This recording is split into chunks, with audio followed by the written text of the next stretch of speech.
Hello and welcome to Terrain Oddity. My name is Jay, and this is just going to be one of the Terrain Talk Tuesday chats things. I mean, it had talk in the title, but what have you.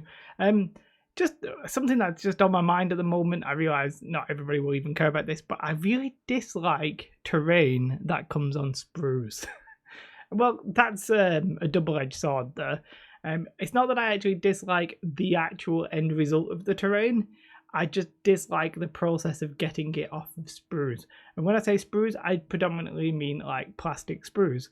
So you might be like, Jay, what are you talking about? Right, so obviously, I've not done a video for a little while, and I'll talk more about this at the end of this video, simply because I've been making a lot of Warcry videos. That's it, basically, right? On the Rage Crit channel.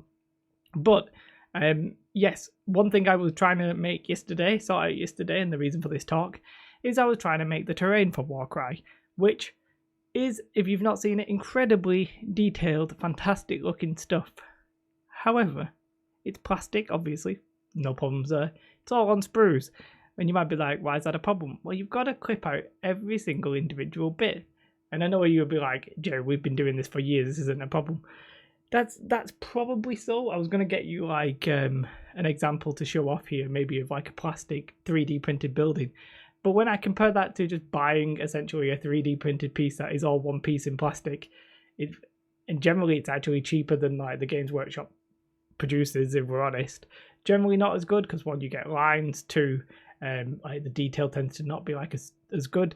But when you compare like a 3D printed product to having to snip it all off the sprues, glue it all in place, glue it all in the exact right order so you don't ruin it and stuff like that, I'm just finding it just got me raising the question, what is the future of buying terrain going to look like? Now, one of the more interesting ones here for me has actually been like FFG. They sort of did like a combination of the two. It was sort of resin cast stuff, but not like one big piece of resin. It was little bits that you just sort of quickly assemble and crack on. That, I think, is actually a really good way of doing it. The downside to that is you obviously don't get the exact super crisp detail that a Games Workshop sprue, like every piece counts kind of thing. Because doing them on the sprue, you're getting literally like miniature quality details on massive pieces of terrain. The end result is fantastic, but then you've got to clip them off the sprue. Fine. Then you've got to scrape off the little flash extra stuff. Then you've got to get rid of the mold lines if you're that way inclined. Then you've got to assemble one little bone here, one skeleton here, one bell here, or whatever it is, and the time just gets excessive. And then obviously you've got to spray it, paint it, and etc. And it's like I think we're on this sort of sliding scale of quality to ease of use. But what happens generally is that I've talked about this triangle before. You have like time, quality, and what's the other one? Price, right? And generally, Games Workshop terrain is like high quality, high price. But you can get like resin cast full buildings, like superb details, incredible. That's like high quality, high cost, because it saves you on the time. But the Games Workshop's sprue system takes a lot of time. So you can see, and then like 3D printed sort of like, well, the quality is not amazing yet. It actually depends on your 3D printer and like who printed it, if you did it yourself, whether you bought it, what speed they printed at, what the model is, etc. There's so many variables in that, so just I am aware of that.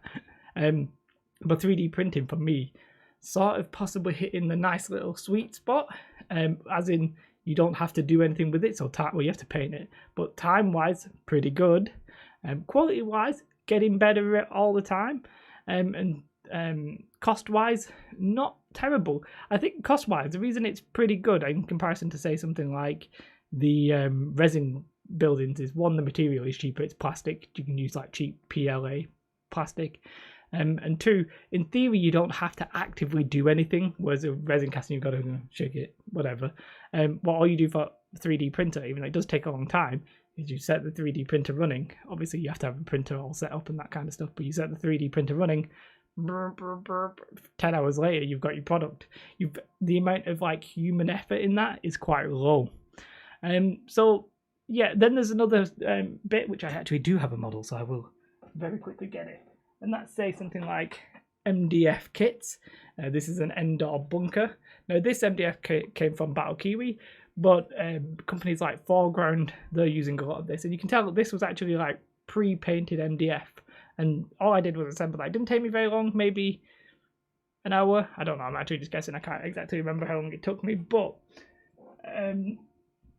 MDF has got that nice little balance as well. I think the quality on the details is obviously a little bit less because generally it's all made out of MDF, and sometimes it can take a little bit while if you're doing like really intricate details.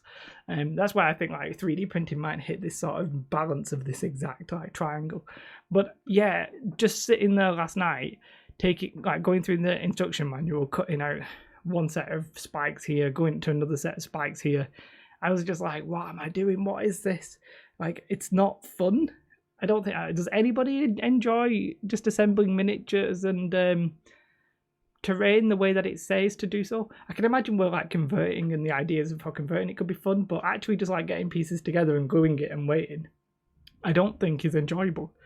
I personally would accept a slightly lower quality product for an easier and quicker product to make. And this is no disrespect to the Warcry box set of terrain. The stuff in there is absolutely fantastic, right?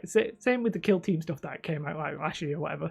The detail, incredible. It's very believable. It's like, oh, great, fantastic. It's realistic. The intricate detail, like little bricks and all this kind of stuff, absolutely exquisite in the detail.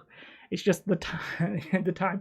And in actual fact, the Warcry and the Kill Team boxes are really good value for money as well, because the amount of terrain you get is actually pretty damn... it's a lot for the cost, is what I'm trying to say. I was going to say it's pretty damn good, yes. You get a lot of it for the cost in those boxes. Games Workshop generally tend to be on the higher cost stuff as opposed to anything else. And then you've sort of got like FFG, they're doing that indoor bunker, which looks exceptional from the pictures and stuff like that, but that looks to probably be, it'll probably be a combination of large resin pieces. I can't imagine it being on a sprue. It'll probably be large resin pieces that you just glue together, which is fine, but that is like $75 US. So for speed, you're going to have decent speed, decent quality, but the cost is a little on the high side. So what am I talking about? Just because I hate putting them together, I just wanted to come on and talk about it. I don't really have anything else to say. It's just interesting to compare, the kinds of terrain you can buy. So for example, and I'll probably do a video another time, but obviously you've got 3D printed stuff that you can either print yourself or buy. You've got MDF kits that you can buy. Some people will make their own, but you need like a fancy kit if you're going to do that. You've got these resin sets that you assemble. Then you've got resin whole kits that are just the building or whatever it is you want. I know like KPS was doing some reviews on some of a company that did those. And then you've got like them on sprues, like proper plastic miniature level detail, but on sprues that you then assemble into big giant pieces of terrain. And I generally, ideally for me, it would be low cost and easy and still reasonable quality, and that you can't have all of those. I don't think it's possible. But I think like 3D printing is perhaps going to lower the... I think I can envision a world where a lot of terrain you can buy at your store would just be 3D printed buildings that they just have in little bags or something like that. Shipping would be a bit of an issue, but the amount of sprues in the GW box was massive. So whether or not you could even argue the size difference is going to be relevant for shipping, I don't know. MDF kits are pretty decent, I think. They have like smells and stuff like that some people don't like. And I would really like it all just to be like small resin quality pieces that you assemble, like the FFG stuff, but for a little bit less. I think that could be the sweet spot, but I've yet to see anybody really nail it. Let me know in the comments below if you've seen anybody really nail it. But it's interesting just the variety of terrain you can buy. Obviously you can make stuff yourself, which is what I generally do on this channel, but not everything can be made easily yourself. Some things are worth buying. When is it worth buying? When is it worth making? Hopefully like this channel's sort of designed to answer that by making it for you. If you want to search for like how do you make a big giant tree, should you buy a 3D printed version or should you make it, well, you can watch my video, see how long it took me, see if you can do that, and then either buy it or make it. Your call. So yeah, obviously here we're probably crafters, but you can see what some people aren't really into the crafting, don't really want to spend the time doing it, and would rather just buy the whole piece. So that's just that. I've been very rambly today. It's very hot again in the UK. And the reason I really just wanted to get on, because I realised I didn't do one of these last Tuesday. And I didn't do a terrain piece. I'm not going to spoil what I'm doing.